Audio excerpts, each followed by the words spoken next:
And that language is posted in the chat box for us. Okay. So with that, I am now going to turn it over to Lou. Great. Thanks, Jenny. Good morning, everyone. I wanted to talk a little bit about the state service plan. Some of you may be familiar with this. This is basically Serve Washington's strategic plan, and it goes for 3 years, and it is a requirement from AmeriCorps, the agency. But we like to use it really as a guide for what Serve Washington sets as priorities and goals across all that we do, not just AmeriCorps. So it definitely encompasses AmeriCorps, but is broader than that. And there's a lot of things that go into us creating that plan. One is a survey, which you should have received. Jenny sent that out, I believe, last week. And thank you so much to those of you who have responded to that. It is incredibly helpful for us to hear directly from people that we partner with, to really determine, like, what are you seeing on the ground? What are your needs? What are your goals? How can we best be a support? And the survey mostly is, short answer questions and stuff. We don't always get to go as in depth as we'd like. So there will also be some focus groups and listening sessions. I know 3 years ago when we were doing our plan, you all were part of a group that gave us some really in-depth feedback, and that was incredibly helpful. Well, we're still determining those sort of stakeholdering events that we're going to have, even once our state service plan is updated. We'll continue to have listening sessions and make sure that we're staying on track and continuing to gather input. So that could be something that we invite you into, or if there's something that you really want us to hear, we are so open to that. We're very, very interested in what you have to say, in your experience about service and volunteerism across our state, and how Serve Washington can better prioritize the way that we fund things, provide resources, provide support. Any feedback that you have or ideas, we're open. You can reach out to your program officer, you can reach out to me, you can reach out to Amber, and say that you want to have a conversation or you have an idea that you want to pass along. We're also just gathering data to determine needs across the state and see, like, where are the gaps in service. So again, if you do any of that type of thing, even for your program, and you've been finding interesting things and you want to share that, please do. We are all ears all the time, but especially now as we're crafting this next state service plan that will be, I believe, for 2023, 24, and 25. So I just wanted to make sure that everyone was aware of that. And again, offer just some thanks for responding to the survey, and a request to continue to share that out. The more voices that we can get input from, especially those in areas of the state or populations that maybe we don't hear from as much, that's incredibly valuable to us. And I mean, if anyone has any questions, feel free to raise your hand or just come off mute or pop something in the chat. That's totally fine. Happy to be interrupted, but just in the interest of time, I'll go ahead and keep going with the next topic that I am here to talk about, which is dialogues in action. So a number of you have some familiarity with this. It's something that we at Serve Washington have offered at least twice, if not 3 times. Every few years, it seems it comes around. And so it's specifically Project Impact. It's an evaluation capacity building training that the organization Dialogues in Action, or the group, with Steve Patty and Jessamine have come to do this training for us in the past. And I know a handful of you have participated in it, and we have gotten really great feedback from programs who have gone through it. But we also have a lot of new programs and programs who maybe are getting ready to start a second grant cycle, which means you now have an evaluation to complete. So this is an option. It's open to any Serve Washington program, including our competitively funded programs, but it is highly encouraged for formula programs in particular. For formula programs, this training would, by the end of it, you have a complete evaluation report. This team kind of walks a group of your program members, which could include even AmeriCorps members, alumni, board members, your staff. You would gather a group together to go through the training, and by the end of it, you will be guided to complete an evaluation of your program. And it would meet your evaluation requirements if you're a formula program, especially if you're, sorry for my cat, especially if you receive less than 500,000 in the AmeriCorps share. If you are over that amount, then you are required to hire an external evaluator. So this would not count towards your evaluation requirements. It still could be a really great opportunity just for staff capacity building and to learn about another aspect of your program that maybe you're really interested in, but that your external impact evaluation doesn't cover. The cost is $5,000. And for formula programs specifically, that would be a cost that Serve Washington is able to reimburse you for. So whenever you are considering, I just wanted to plant this early, because many of our formula programs, as you're in the spring, when you're submitting your grant applications, we would ask you to have that in your budget for 23-24. And then the training itself would take place around January to June 2024. And there is a website. I could share the link out. I didn't post it here, but maybe there's a way to share that out when we share the recording and all. And I'm seeing some questions popping up in the chat. Let me see if I can address some of those. Does the $5,000 count against the cost per MSY cap, or is it separate like the DEI funding opportunity of the past few years? I believe in, the program officers can maybe correct me if I'm wrong, but I think it's a portfolio-wide kind of cost per MSY that we're calculating, and I think there is some wiggle room. So we are anticipating that I think it would count towards that overall cost per MSY, but we have some wiggle room since a handful of programs are under that maximum amount. So it shouldn't be a problem for anyone. But that is something that we'll need to keep an eye on. Yeah, exactly right. And Paul, you're right on. That is kind of how it would work. And while there is that wiggle room, be sure to talk to me or Micaiah before if you're planning on that. A lot more information around that's going to be coming out with the NOFO and the RFGA support calls for that formula grant making competition in the spring. Yeah. Great. And I can, like I said, I can share a link with just more information about like, what does this training look like? What does the commitment really entail?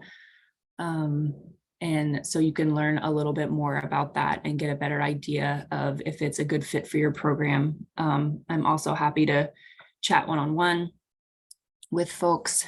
And also with that in mind of my capacity, I want to share that I am going to be going out on leave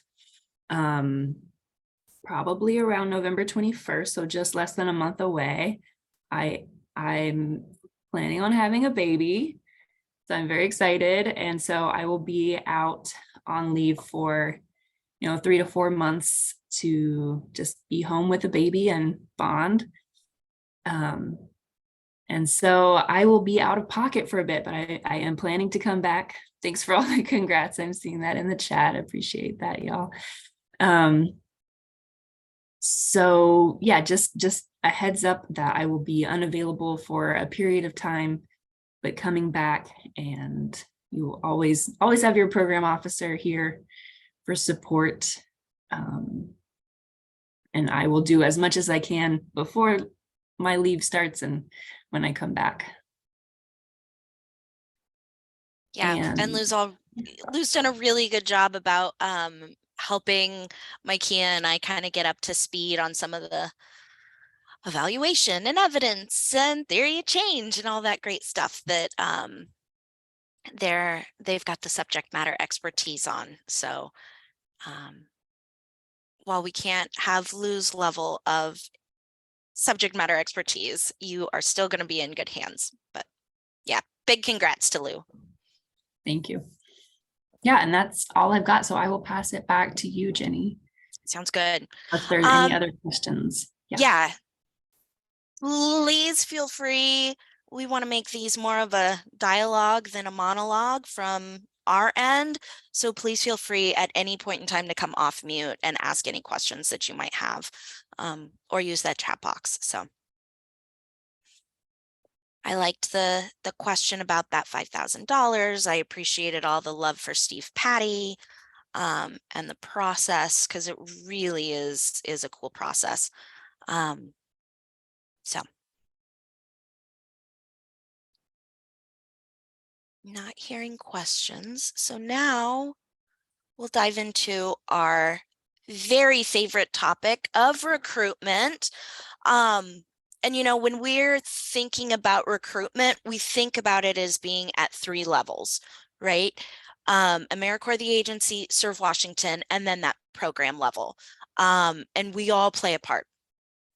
And trying to figure out what that part looks like. I'm really excited that AmeriCorps, the agency, I think on our last call, or it would have been the in-person, we had talked about how they have set up an actual office of recruitment. They have several staff all on board, and they are starting up monthly calls with commissions to talk about some of their recruitment efforts. And I've already seen them be pretty responsive to what has been shared out in those meetings, which is always exciting to hear and see what you share being reflected. So they're continuing to build out the handshake network. It's a platform. Right now there's 1,200 schools that are part of this handshake network, and that captures about 10 million students. AmeriCorps is investing in a premium access, but still working out the specifics of how commissions and programs can be part of that premium access and be part of Handshake. So continuing to work on that, more to come on that soon. On the last call, it was reflected that the data is a mess. And that wasn't a big surprise because the data is coming from eGrants. But for those of you who are still doing recruitment or are thinking about recruitment, please make sure that you're posting in eGrants, even if it's just the one listing, make sure you're listing in eGrants to help them with their data. And I actually am really encouraged by this because I think once they look at some of the hard data, it's going to really drive some of their recruitment efforts. So I'm excited about that. Another monthly thing that AmeriCorps, the agency, has started is AmeriCorps 101 webinars. They're open to anybody and everybody, and it just is the overview of what AmeriCorps is. And they've already had one, and I think about 60% of participants after the webinar that did their feedback survey indicated interest in serving in AmeriCorps. So again, just the start of that data piece and places where there's room to continue to refine things and have AmeriCorps, the agency, taking a really broad, big picture perspective on how to help recruitment in the field. Another interesting thing that they did was in the last round of commission investment fund grants, which are ones that the commission applies to, right? You all are applying to AmeriCorps operational grants, but the commission to fund our work to support you all, we have commission support grant and commission investment funds. And in the last KIF fund, or the last KIF grant, they actually required commissions to fund a recruitment support position, um, which was really exciting to see that requirement. I saw a question in the chat box about those AmeriCorps 101 workshops. I'm going to attach that in the follow-up email to this, so that you can have that and learn more about that. So then, since we talked about that recruitment support position, that's the first thing on the Serve Washington level of recruitment efforts. It was nice because we already had planned to hire a new position in our office that's going to focus on member experience, recruitment, support, and a couple other things. We're still really fleshing out what that position is going to look like. But that will be happening fairly soon, and we're really excited about that. We also, our communications coordinator, Rachel Friedrich, is really getting the ball rolling with some of her amazing communication efforts, including monthly newsletters. And we've got one that goes out to our entire Serve Washington distribution list. It's a what do they call it? It's big listserv, Gov delivery. That's what it is. It's a big Gov delivery. And that's a space that we will be utilizing to push recruitment messages. We also have decided to go ahead and renew the contract for the Service Year platform. Just so everybody's aware, that is about a $15,000 investment on our part. And we're continuing to see participation from programs declining rather than growing. So definitely will be something we look at, probably conversations that your program officer will be having with you. But for this last year, there were 11 out of 21 programs that utilized the Service Year platform, and only 2 programs connected their members to the virtual companion option. I will, in the follow-up materials, be including some information about that Service Year platform for any new staff or any staff that got, frantic during recruitment time and may have forgotten about that. So I will get that out for you. Would really love to see continued utilization of that platform. And we also have past recruitment guides on our resource page. I saw a question. Ooh, I'm loving the questions. Can I share more about what that position looks like for Serve Washington? I'm not entirely sure. We're still really fleshing that out, especially because we had this idea and then AmeriCorps, the agency, said, oh, you have to include this in the grant. And so now we're looking at the exact requirements and might be tweaking that. Also, this last bullet point here, we have a grant that we have with Service Year Alliance.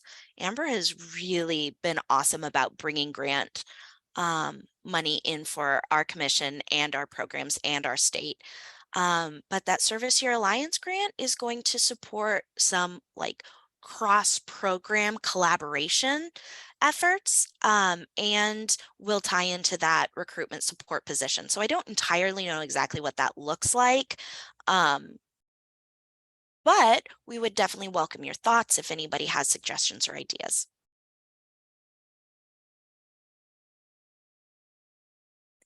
And then I saw another question, will program staff be included in the monthly newsletters going out?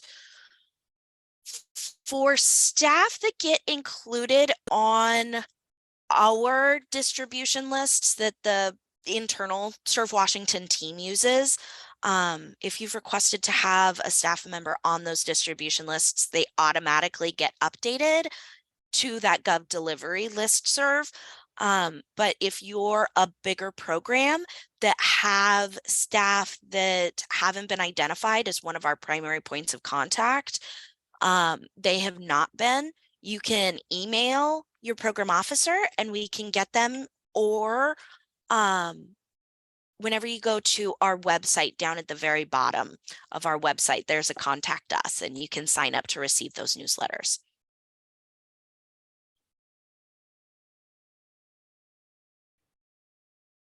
And before I go on, were there any other staff that wanted to mention anything around the Serve Washington recruitment efforts?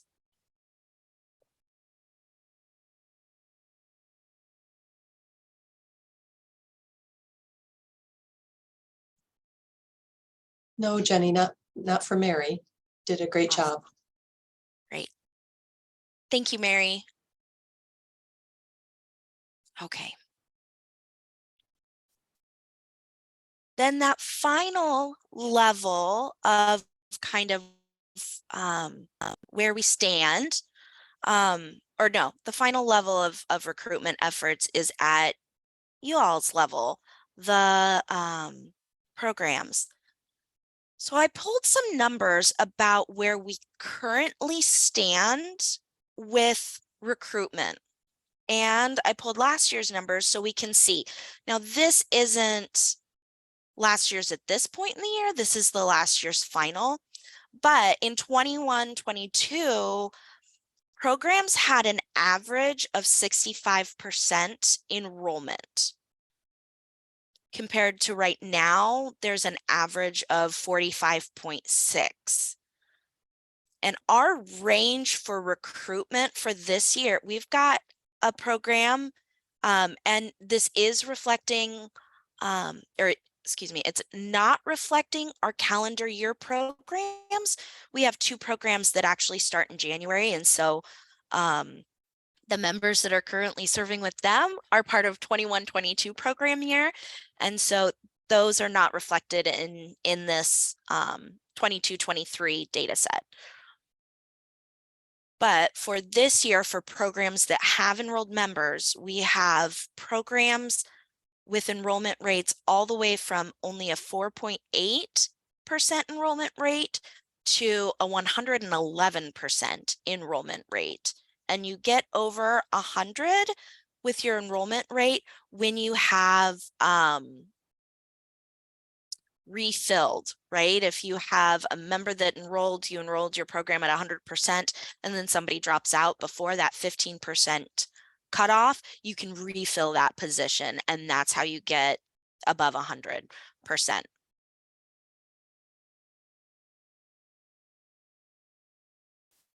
So I just wanted to, yeah, like somebody mentioned it in the chat, I wanted to provide that big picture for you all so that you could see where we're at. The next time we meet, there's going to be kind of a conversation about how this impacts budget and spending, and especially unexpended funds. But we wanted to give a little bit more time for recruitment to happen, and be really thoughtful about how to approach that conversation.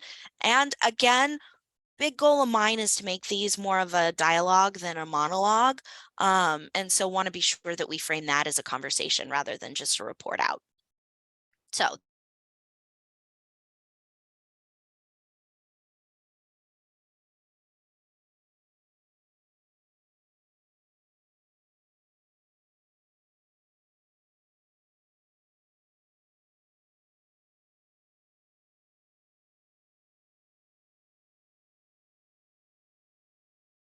percent.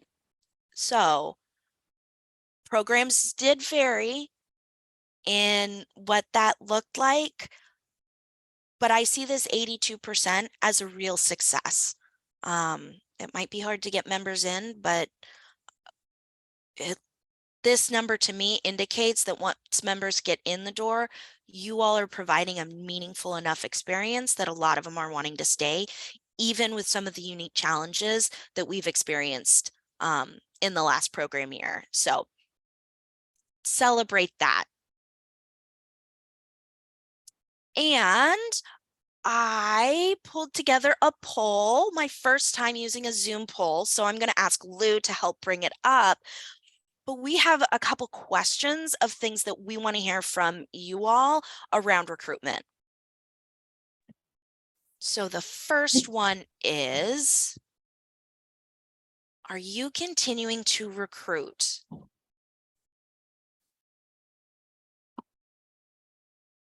So with You see answers coming in. Can you see on your end, Jenny, the responses?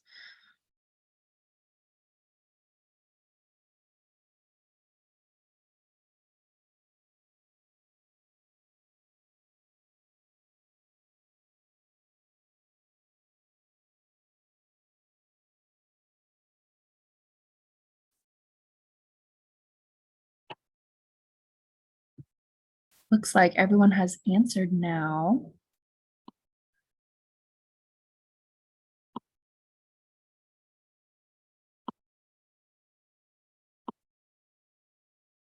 Not sure, are you, I'm not hearing you, Jenny, are you still with us? It looks like Jenny might have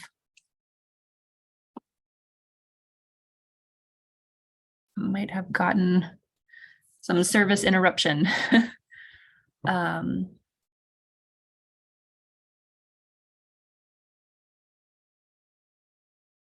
Actually,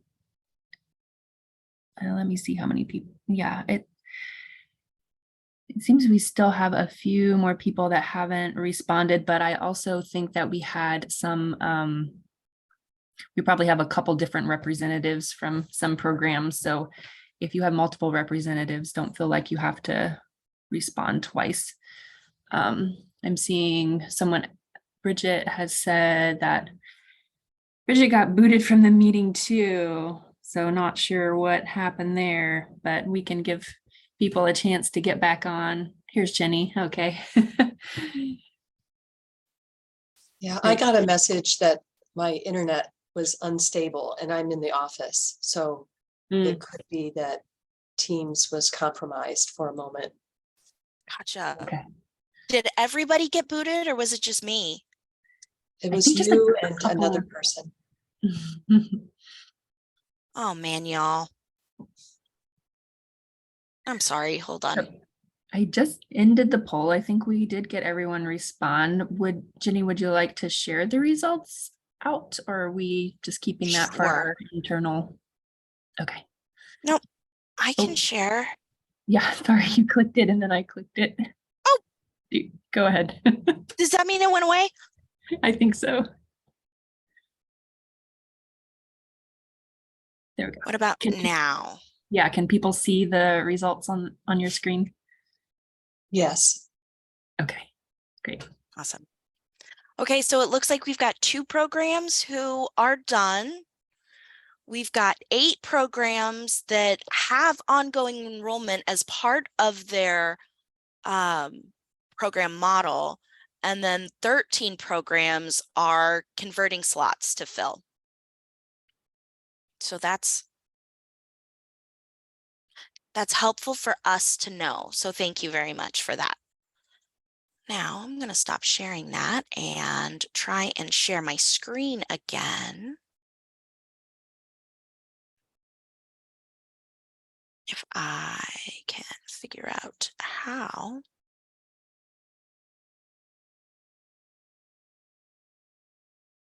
Okay. Do we have it back? Are y'all seeing my screen? Yes, I do. Yes. I see the slides. Awesome. Thank you. Okay.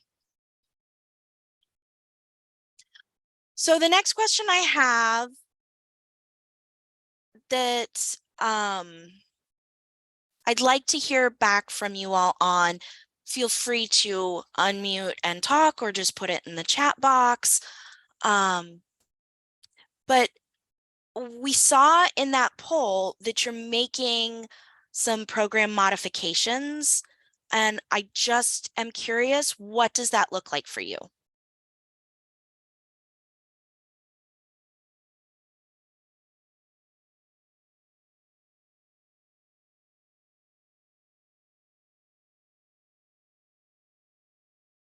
I know converting to part-time slots, I see that. I know one program last year had toyed with the idea of using 3/4 time slots, a 1,200-hour slot, and then because they thought that that would be more appealing, and then found that there were actually a lot of people interested in full-time slots. So adjusted their slots for this year. So that's one example of some of the things I'm curious about. Okay, one of our crew-based programs is combining teams, continuing to offer multiple slot types, converting slots.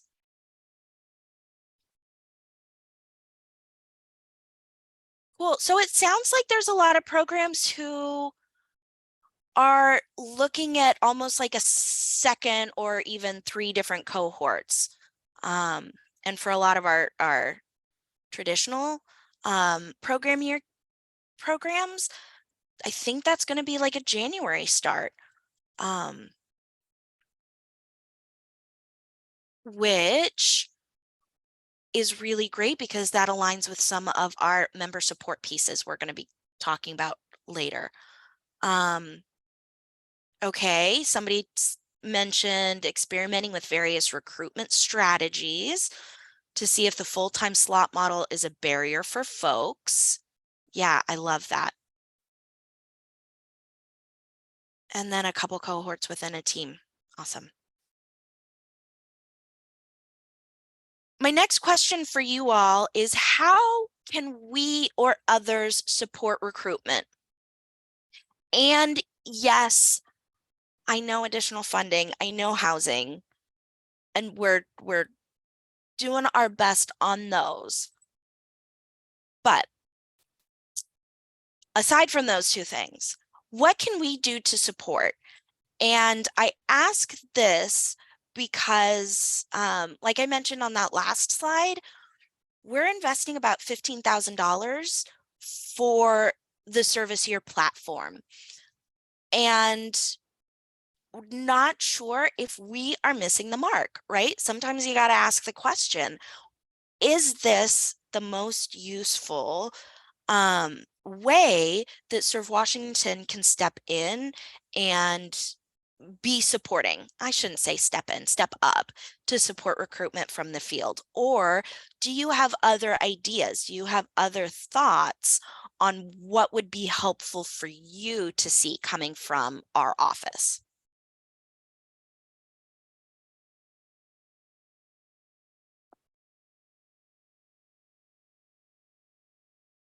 And while you all are thinking about that, there was a comment in here that our recruitment from last term is down 16%. Last term, it was down 40, so this trend is alarming. Have never not filled 100% until last term, and this term is worse.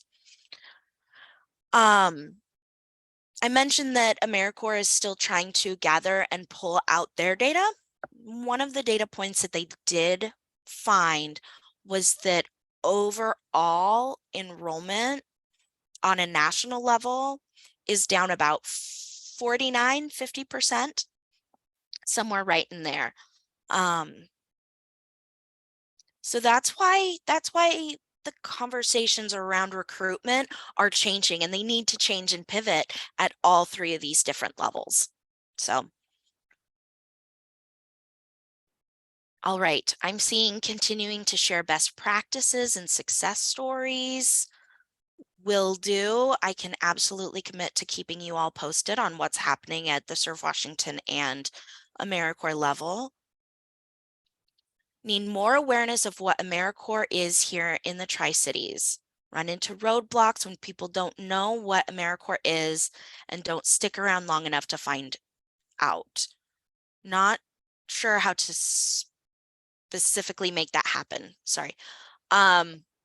Yeah, absolutely. That's a big thing. I remember being at, well, even my experience when I enrolled as a member, when I served my term, I didn't know what AmeriCorps was until I was at the pre-service orientation. So, let's see. Trying to work out site partners to recruit from. Okay, feel like service year is a barrier for this because don't feel like this particular population of applicants is represented in the platform. Okay. Oh, okay. The trying to recruit, I skipped a line in that. Okay. I really appreciate that feedback, Ashley. Yeah. And that ties into my next question, because we've also heard that recruitment of host sites is a challenge. And so I'm wondering how many of you are experiencing recruitment of host sites as the challenge?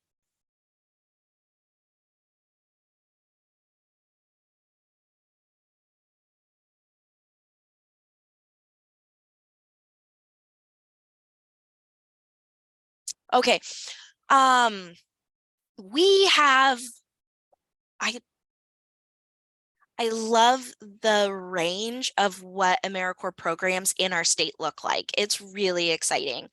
We have some programs that all of the whole team serves in one place.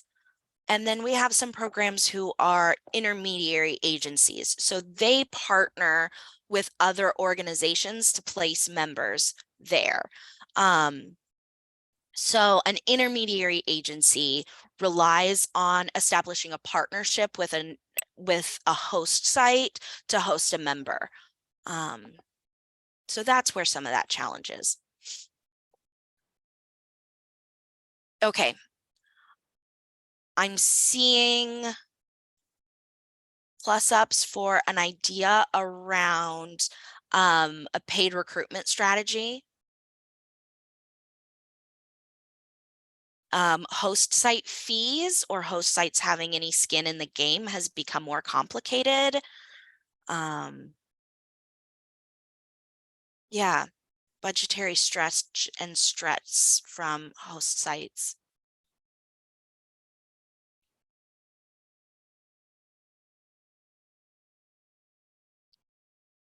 Okay, recruitment of sites is not a barrier, but once schools are on board, there's still significant confusion about what AmeriCorps is and frustration around the work needed to support a typical AmeriCorps member. Yeah, school budgets are tight.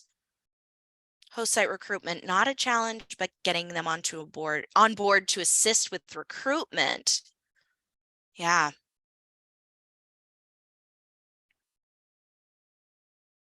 Oh, I love all this. Okay, I love all of the conversations that are happening in the chat box now. And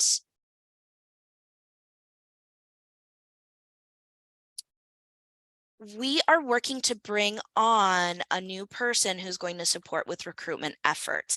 And if you have some ideas about what some of these things look like, if you have ideas about how to make AmeriCorps clearer, if you have ideas about what would help you in getting that buy-in from your host sites, or if you are an intermediary and thinking, oh, we have got a stellar plan or strategy for working with our host sites, let your PO know or let me know so that we can continue helping the field.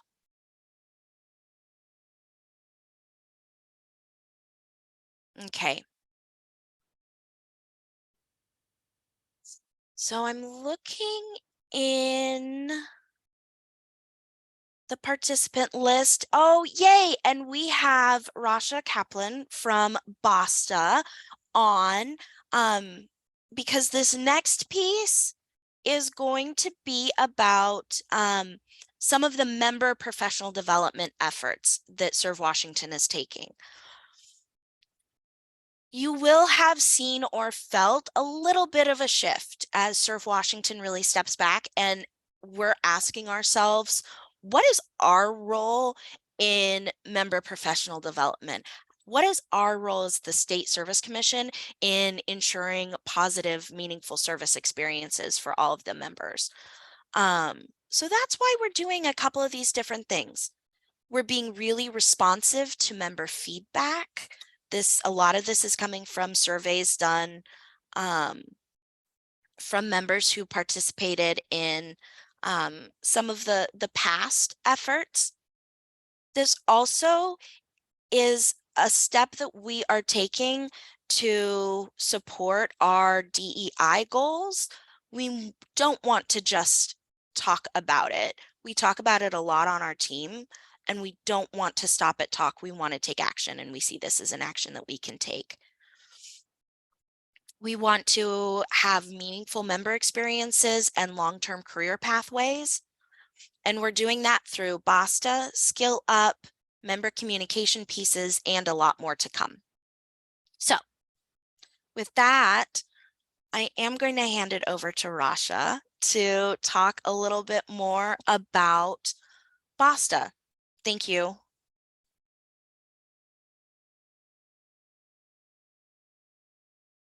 Hi, everyone. I'm so happy to be here. Thank you, Jenny and Micah for inviting me to be in community with you all. I recognize some names that I've met before at the sessions that Maura facilitated. And so happy to see you all again. See in the Zoom room. Can somebody come off mute or share in the chat what they know about BASTA, like a tweet, a couple characters of what BASTA programming looks like in partnership with Serve Washington?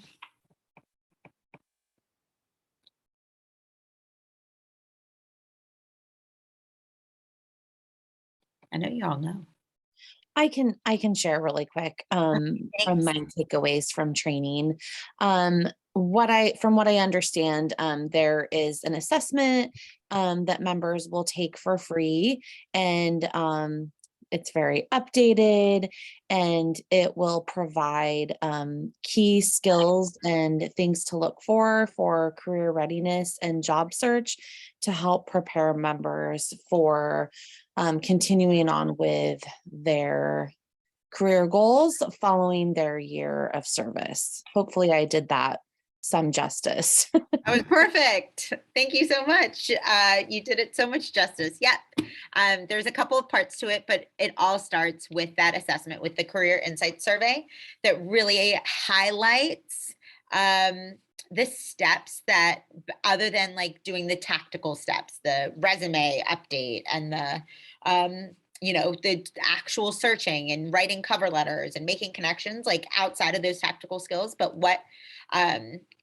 do members are really looking for in their next move after their service here? So thank you so much. And then I also saw something in the chat. Yep, gain the tools they need. And it couples really well with Skill Up, right? Skill Up is really the skills that they're building to get that really great job, education opportunity, training program, whatever it is, after their service year, coupled with some insights that they can really unpack to figure out what that looks like for them. All right. So what I'm going to preview is really what the programming looks like in January, or after this calendar year. In January, what's coming up for members. Like y'all said, it first starts by taking the diagnostic, the Career Insight Survey that most of you all took. Hopefully you all should have received your reports because you went to the workshop session. And then there's the data dive that's coming up in 2 months. But yes. So then members are following that same trajectory. They take the assessment, they come to the workshop session that is going to be led by Maura or another colleague. And then in January, there's going to be opportunities for members to join what we call sprints, like really 3-part series. And I'm going to share more, a 3-part series that is related to like developing or increasing one's clarity on the job search or what that next step looks like, and also a search strategy sprint, and also an opportunity to join a cohort, and it's all in service of them moving forward on their career journeys. So let's take a look more on what that looks like. So we shared the link. It should all be in your member packet and other comms that have been shared, but the diagnostic link, the survey is going to be open between October and February, with most members taking it between now and end of November, early December, when most of the members are onboarded. January and February are really for the members that are onboarding a little bit later, doing halftime. So they can take it, and then they come to the workshop similar to what you all did. And there's going to be a series, not a series, but there are going to be 4 opportunities for members to join workshops. And we're doing them once a month because we do want a very engaging session for them to learn from each other, to hear from each other. So there's 1 per month. Hoping for large turnouts in each, with lots of breakout rooms and opportunities to engage in there. Yes, Laura Bassa will be available to members who enroll post-February. We can always adjust programming and what that looks like to accommodate new members. Great question. So the first diagnostic deep dive, or the Career Insights and Action Planning Workshop, is going to be November 16th. We've already got some members registered for that. For those that came to the info session, one of 2 info sessions that we led. There's going to be another one in December, January, and then February. And we're keeping them at the same time, 2:30 to 4 p.m. Pacific Standard Time, to be as close to the end of day as possible without impacting, whatever evening plans, whether it's school pickup, family time, whatever. But that's our intention, is not to disrupt, especially for those members that are on sites that where there's a little less flexibility in during their schedule, during their daytime schedule. All right, so sprints. The dates of the sprints have, for the most part, been finalized. Again, we're keeping those Wednesday afternoons in terms of consistency. So the Clarity Sprint is really about exploring careers. So more of the exploration piece, their strengths mining piece, like really identifying what strengths that they can bring, what they'll bring to their next role, and the tips and tricks to maximizing their resume, what we call the Resume Superstar Series. And so they'll be able to really highlight what they did over the course of the last year or 2 years of their service commitment. And so those dates are February 1st, February 8th, and February 15th. And that's a series. So it's a 3-part series. Each one builds on each other, starting with exploration, then strengths mining, and then resume coaching. And then the final part is the search strategy sprint, which is going to be in June. And then I'll share what's happening in between. So this 3-part sprint is really about the job search tools, meeting with a Boston career coach, learning how to leverage networks, and being a City Year alum, like my network grew so much after my service year. So I understand that it's such a benefit to be part of this large organization of Serve Washington, with having so many host sites and programs to really network and connect, and really highlighting to members that they have that benefit to them to build on their network and really explore opportunities through that. And then effective interviewing skills. And so that's June 14th, June 21st, and June 28th. So there's a break between the sprints. And this one thing that I want to note, sprints are available to up to 500 members. That's the goal. So the more, the merrier. And then we may have to add more sprints should there be larger group sizes. But what's happening in between the sprints is a selective opportunity for 30 members for 10 weeks. Michelle, I'm going to get to your note that is really important to address. And so that might, let's have a conversation about it. But the cohort run is our full-time fellowship. So that's like where a lot of our strong outcome numbers come from, is from our traditional 10-week fellowship. And we want to offer that opportunity to 30 members. Like I said, it's selective in terms of the applicant pool that we're looking for it to be an effective experience for them. We try to keep it up to for 30 members because it's a high touch 10-week fellowship. So we're really looking for members that are expecting to return to a 2 or 4 year college after service year, that want a full-time, not time-limited job immediately after graduating. So for example, not taking a year to work before graduate school. They're open to a range of entry-level jobs, not looking for anything super hyper specific that we just wouldn't be able to really support in the sciences specifically. If they are pre-med track, for example, and able to commit to 10 weekly 90-minute sessions and 3 6-hour day workshops on Fridays or Saturdays. So that's a cohort run.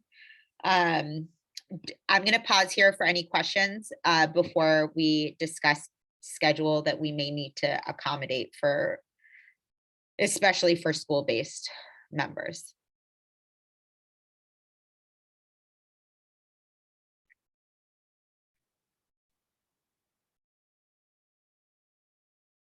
So I think to Michelle's question about letting out that some members have more traditional work days that would not allow them to leave early for 3 consecutive weeks to accommodate for the session. So we will see if we can adjust that timing for the sprints. And the video, I can also see if that might be possible. However, it would be a different experience watching the content through video. So I'm going to copy and paste and bring this back to the team, Michelle. And then I'm seeing there's some other comments. But let me just copy it. And then let me address.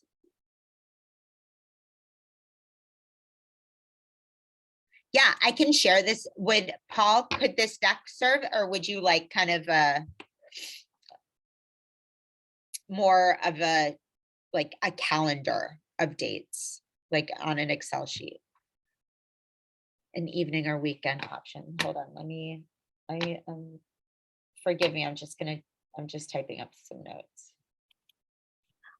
I'm seeing in the chat that calendar would be helpful, but then other people are saying that the other would be helpful, both.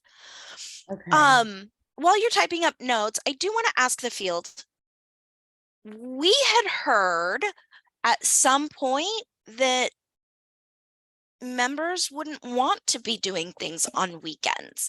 And I think it's important to always question those, oh, this is what we've always heard. So I'm just now recognizing that I was doing one of those.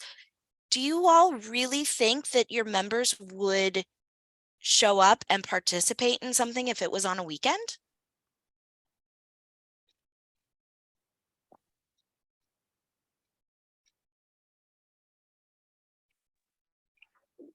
Jenny, I guess my thought was more experimental, that to me, given that this is optional, and given that it seems so rich, it feels weird to offer it and then be like, oh, so sorry, those are times when we've already committed you to service.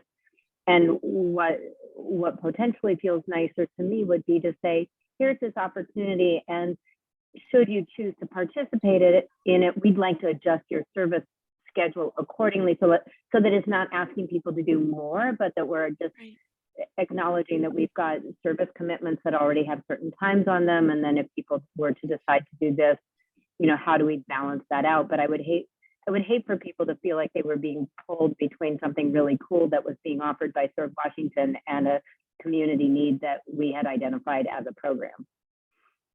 Totally. Awesome.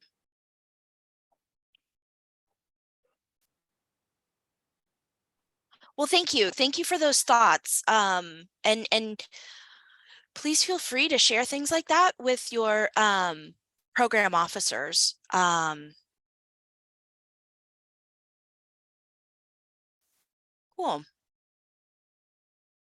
All right. Sorry, I didn't mean to take the conversation in a different direction, but really want to make sure that these are valuable and useful for the field. So.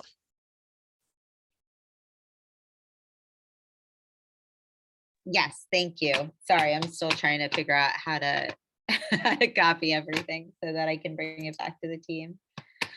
Let me see. And I think we saved the whole chat. Oh, okay. So if you're not grabbing anything now, I can make sure to follow up with you and get all of that. Okay, cool. Thank you. Yep, absolutely. And then we are figuring out how best to launch the cohort run between March and May. There'll probably be some sort of additional application or form, not really an application, but a form to express interest, and then we'll figure out next steps. But we're still working on what best way to figure out who might, maybe it's a nomination piece for the cohort fellowship.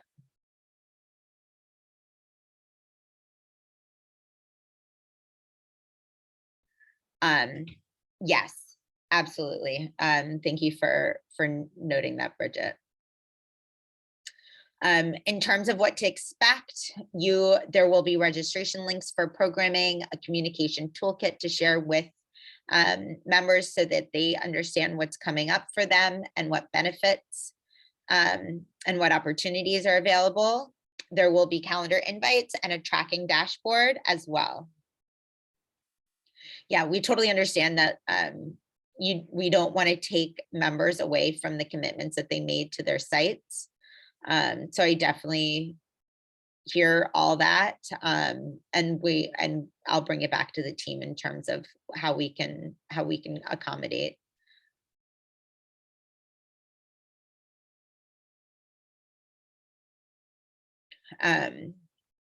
Okay.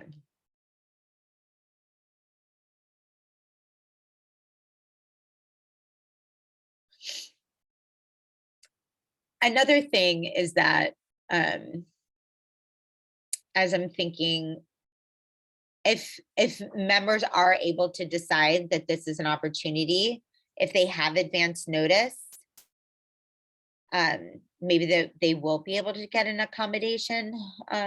But we'll see what we can do on BASTA's end to try to avoid having to make special requests for some of the sites.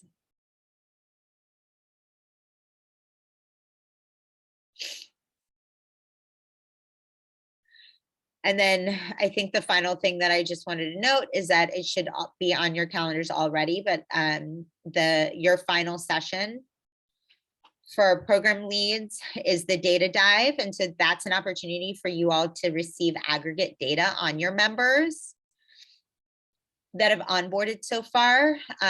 So you'll be able to get not only a refresher on the career readiness milestones, you will have the aggregate data to see where along those milestones, the clarity, alignment, interviewing and advancing search strategy, where they align, where they landed on those milestones, so that you can also be able to facilitate conversations with them and identify next steps and support them as they develop their plans for what it looks like for themselves after, or what they hope it'll look like for them after their service year wraps up. And that will be same time as last time, 11 a.m. to 2 p.m. Pacific Standard Time.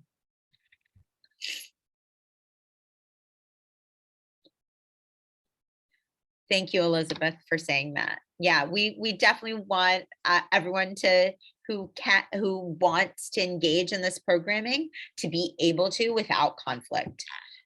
Right, that our intention isn't to make it prohibitive or anything like that. We want members to be able to access it. So I'll bring back to the team in terms of the timings, and I'll also bring back to the team to possibly offer video engagement. And we'll figure out next steps and be sure to share that with Jenny and Mikey to share with you all. Are there any other questions that that I can answer? Hopefully.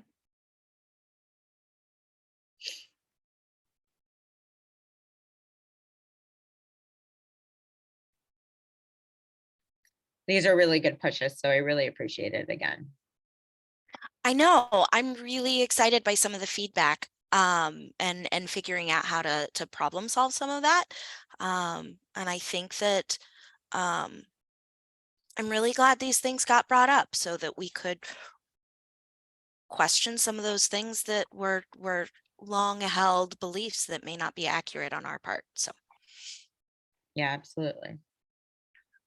Awesome. Well, thank you so much, Rasha, for joining us today and giving this overview of what's to come and those next steps around BASTA, because there is a lot of things that are available for members this year that are new, and yeah, they're really exciting. So thank you so much for doing that. Does anybody else have any final thoughts or questions?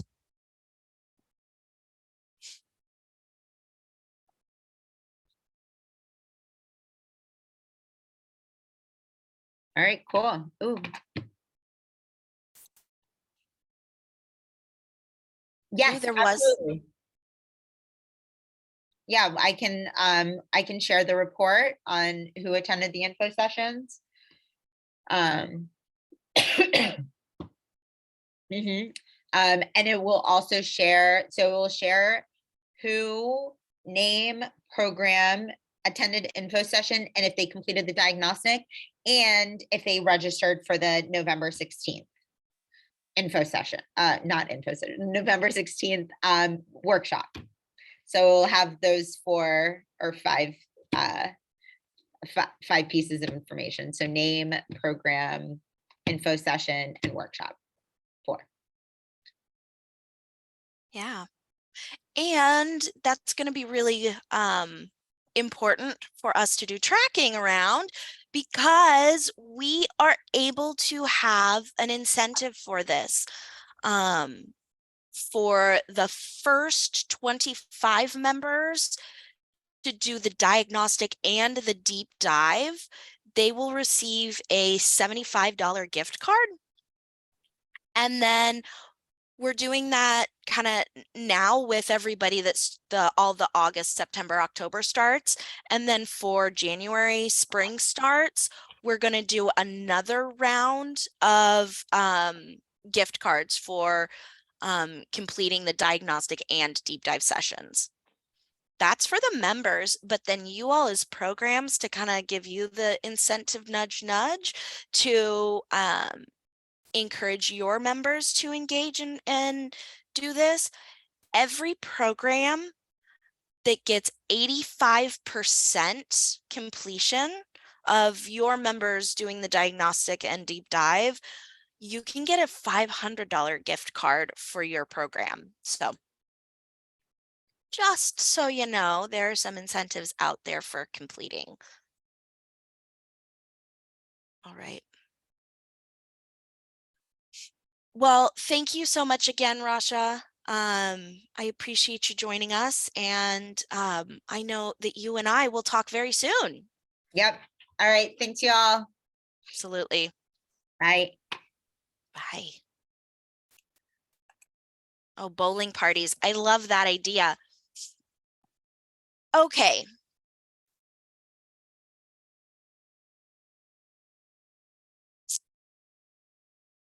So we kind of mentioned it before, but after the members do the BASTA diagnostic, get an idea, we also have Skill Up. And Skill Up is going to really complement the BASTA diagnostics. Because once a member figures out what they want to do, this is where they can go and get some training specific for that skill set area. So it is up and live and ready for people to be registering. It is first come, first serve, and we only have 250 spots for that. And to participate in this, you need to be between 17 and 25 years old to participate. Now, the reason that we have that is that this is being funded by grants from Balmer and the Schultz Family Foundation. Another area where Amber has brought in some grants for us. Schultz Family Foundation has a specific focus on youth, and we're taking a lot of the learning from when they were giving grants for the COVID Response Corps. We're taking that learning and we're expanding it. But we can only make a case of, hey, we think this is a good idea so many times. And there's going to be a big push on our end. Lou and Micaiah are really actively engaged in finding an evaluator, so we can do a deep dive in our own deep dive in evaluating the success of this and if it's having strong impacts on member experience and member professional development. So if we want to see this again in the future, we need to see that members are excited, members are doing this, and have that data to show, so that we can, those grant applications, like it when you have evidence to show that your ideas are working.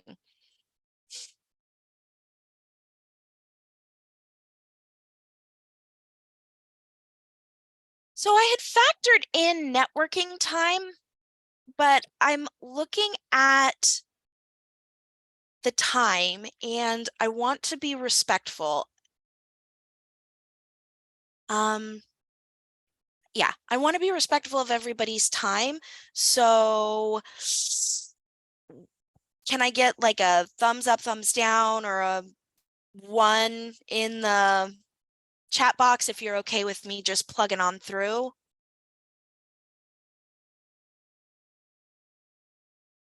I'm seeing a couple thumbs up. Plug on through. Awesome. Okay. And I did see a question. Can I give a quick sense of the range of skill up topics available? Your sense is that it's pretty diverse. Micaiah, would you be willing to come off and talk turn on your microphone, and answer some of that? Because my understanding is that it is a big range, but I don't know for sure. Sure. Hello, everyone. Good morning. Good morning. I'm Micaiah Guy, the Director of Equity and Grants here at Serve Washington. And Laura, you are correct. It is quite a diverse range. They are currently within kind of 4 categories, if you will: business, social impact, healthcare, and technology. And those courses were developed. Sorry, I actually just got an email from our Scale Up administrator. So as the registrations are coming in, but they were developed based off of feedback from members from last year's Washington COVID Response Corps, and through information from last year's BASTA diagnostic. And those are the courses we have in there right now. And we will be revamping those courses after this year's diagnostics are all completed. And so in January, there will be a whole new range, or maybe even just an addition to the courses that are currently in there. And I will actually put that registration link in the chat as well, so that you all have it. I know I sent it out via email, but there may be some of you that did not receive it, or it may have gotten, I'm kind of lost in the sauce there. I know that your inboxes are quite busy. Thanks, Micaiah. I appreciate you letting me put you on the spot. No problem, no problem. Actually, and I forgot to mention, there's also new this year there's a section of universal skills training. So we received some feedback that people wanted more information on things like time management and more in depth with communication skills, interpersonal communication, how to communicate within the workplace, things of that nature. And so there's a whole range of those types of courses as well. Very exciting. All right.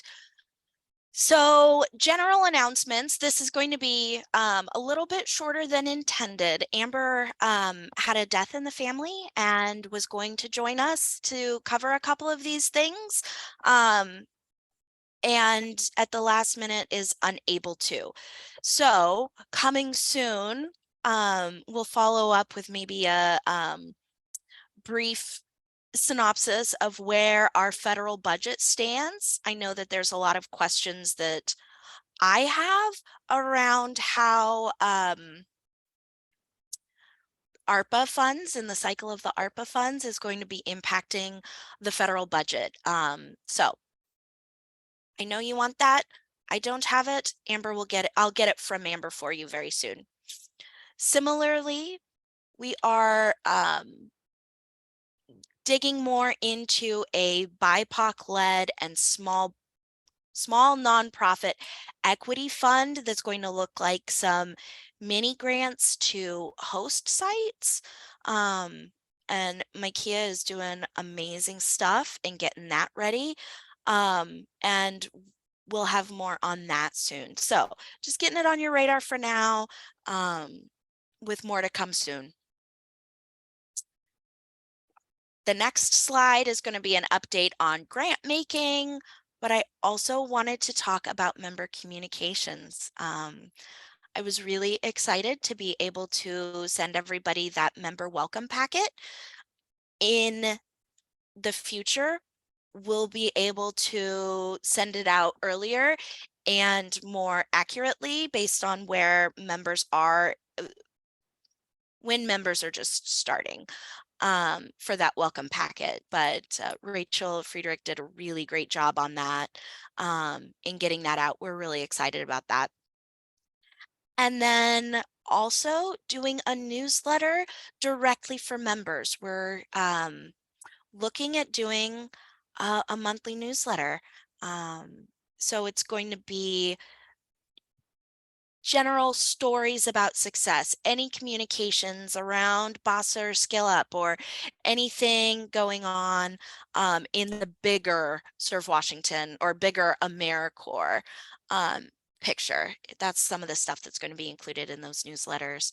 And some direct communication with members around BASTA and Skill Up to alleviate some of that burden of communicating for programs. We just want to make this as easy and as positive an experience as possible.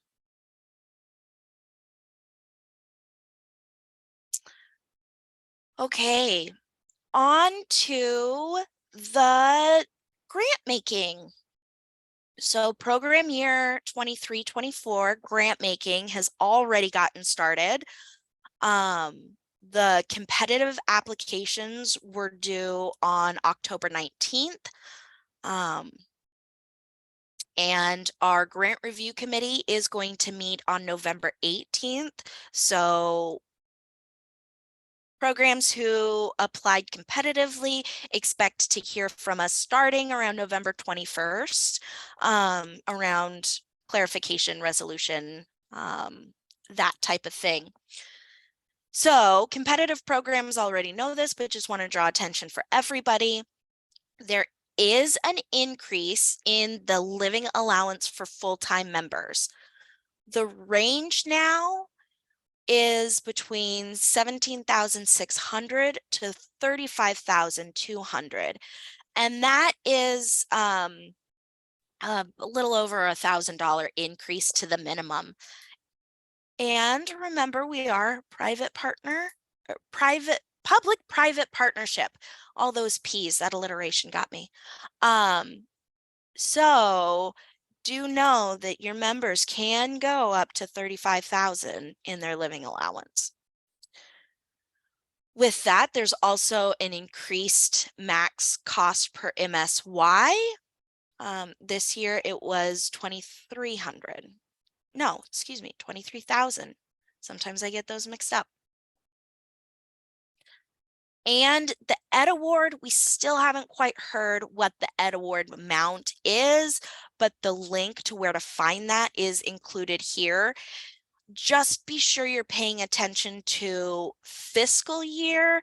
I know PYFY, fiscal program year, can get confusing, but program year 23-24 is funded out of fiscal year 23. So, and grant making for formula will happen in the spring, timeline to be determined.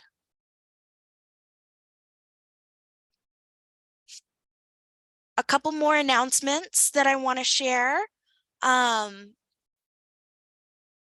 If things are getting a little bit quieter after the frantic pre-enrollment, NSCHC check enrollment of members onboarding, please double check the accuracy of your service site locations in eGrants.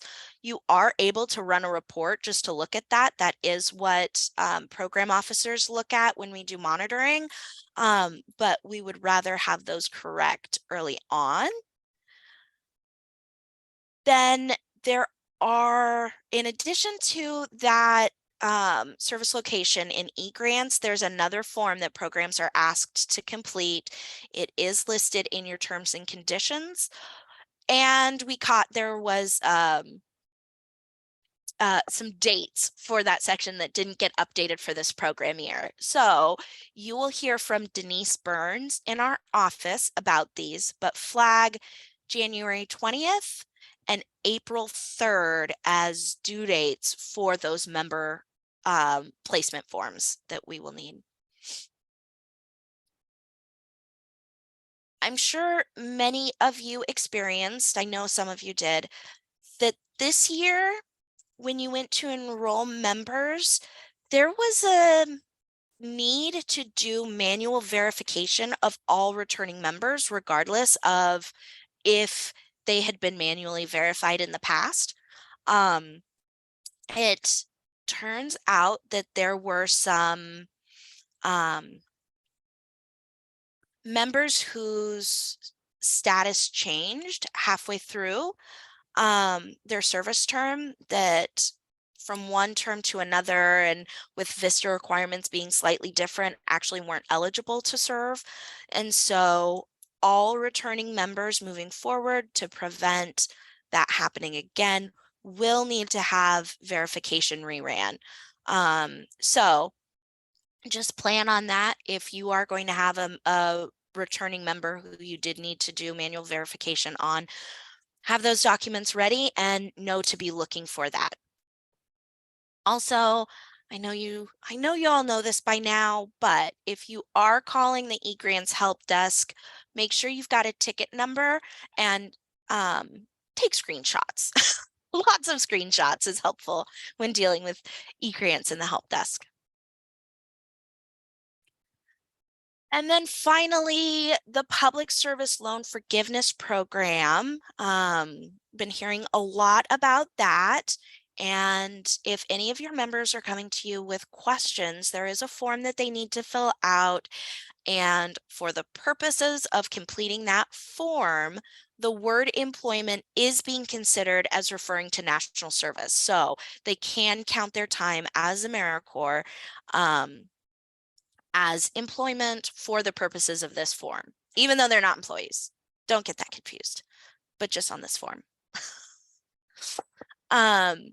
Programs, you can continue filling out these forms yourself for members when they request it.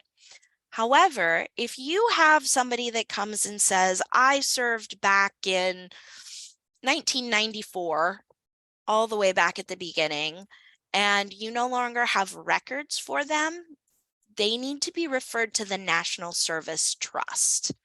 And it's the actual National Service Trust that will be completing those forms for them.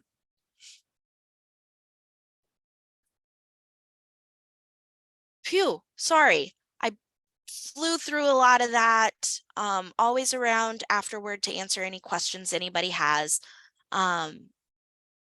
But wanted to end the day with highlighting events and trainings coming up. Some of the big events, the swearing in ceremony, major kudos to Mary for pulling all of that together. Thank you and kudos to you all for getting the word out to members and really supporting members in participating. We do continue to have a growth mindset and continue to learn and improve. Although I don't know that we can top this one. This one was awesome. But please complete those surveys. Please encourage your members to complete those surveys so that we can continue having really meaningful swearing in ceremonies. MLK Day and AmeriCorps Week are coming up. This year during AmeriCorps Week, there is an in-person legislature, and we're talking about combining some stuff with Volunteer Week and AmeriCorps Week to really have an in-person presence. So that might look like getting back to the AmeriCorps Day at the Capitol. If you have ideas, we welcome those because we're still thinking through what that might look like on our end, but really encourage you to start thinking now about AmeriCorps Week and engaging those elected officials and VIPs for that. training. I'm really excited to announce that the regional training conference, they've set dates and a location for it. It will be in San Diego. Was that right? I believe so. I think I saw Los Angeles and then saw San Diego. Sorry, let me just confuse everybody. It will be in San Diego in March this year, a lot earlier than it has been in the past. So mark your calendars for March 21st through 23rd in San Diego. This is required that everybody go to these, and we do know that travel can remain a barrier for a multitude of reasons. I would encourage you to go in person if you can, but there will be a virtual option in June.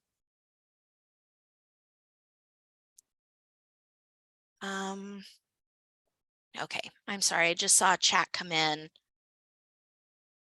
Love to connect more about the employment form. A lot of Vet Corps members could really benefit from the public service loan forgiveness. Yeah, absolutely. Please feel free to reach out to me or Mary. We're still trying to learn and interpret, but would love to have additional conversations with anybody that has additional questions. When will there be more information about the regional meeting for travel plans? I'm not sure. It was only last week that they updated those dates. So it might be a while still before we have more specifics. But we'll certainly keep you posted as registration and those details come out. All right.